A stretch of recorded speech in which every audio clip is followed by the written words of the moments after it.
No. Now, funny that you mentioned Eilish O'Regan, and I've just pulled up an article here on Substack. This is by Patrick E. Walsh. And, these awards, this is the thing about these health journalists. So she's won this award. This is an old story. It's from 2011. But fair play to Patrick. He circled Pfizer, sponsored by Pfizer in the background. You see, this Mm. is how compromised the journalists are. I know Eilish's brother, he did die suddenly, but he had a tumor in his leg from 2018. So, but at the same time, there's all the other questions about whatever underlying problem you may have once you've taken those injections, that it seems to make things worse. And that conversation is not even happening. So it's always No. written off that no, he was actually sick already, and let's just brush everything under the carpet. Let's not have that discussion because we trust the science. Well, of course you do if you're sponsored by Pfizer, if it means you're going to be Yeah. winning awards. That's going to. And another journalist, let me just pull it up, that was very vocal on the um, on the vaccines and pushing them, the so-called vaccines, was Philip Nolan of the Mail. And I used to write for the Mail too, and I used to read Philip's stuff. Yeah, I like him. Again, not this isn't really about any animosity towards the guy, apart from that he went full blown. I trust the science.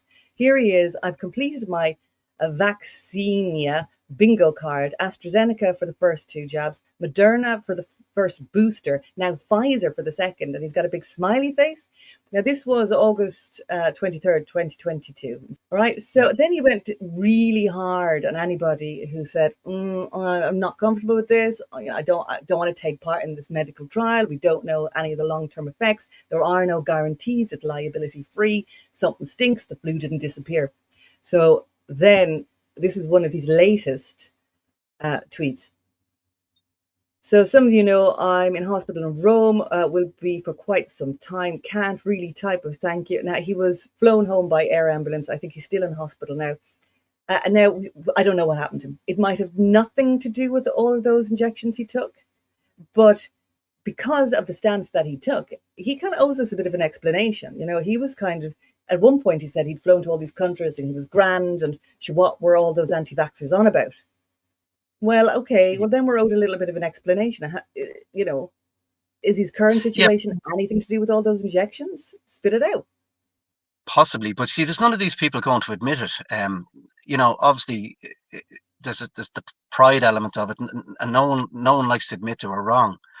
Like even for myself, like when I look back on 2021, when the penny finally dropped for me, when I was probably complying at the start, doing all the stuff I was told to do, all the idiocracy now when you look back at it now, but people feel stupid because they did all these things. They feel stupid because they took the jabs, so they won't even admit it to themselves that they were wrong, let alone. So it takes a lot of humility to actually um to admit you were wrong, and there's very very few people that are willing to do that. And I think there's a lot of people are going to have to do a lot of soul searching um with this. Mm. And just to get back to Eilish O'Regan there, like, she's the health correspondent for the Irish Independent.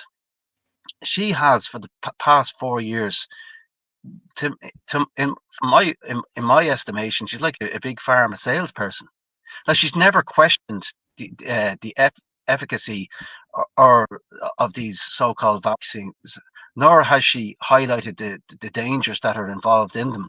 And you see all the studies coming out now of America and all the uh, data and the stats, everything, irrefutable evidence, and even stuff that's making the mainstream media globally in relation to these vaccines. Like, I think it was even the CDC there during the week have made an announcement that Pfizer are going to have to put a label on all of these vaccines now about heart conditions and myocarditis for 15 to 24-year-olds. But will Eilish O'Regan put that into her column in the Irish Independent? She won't do that.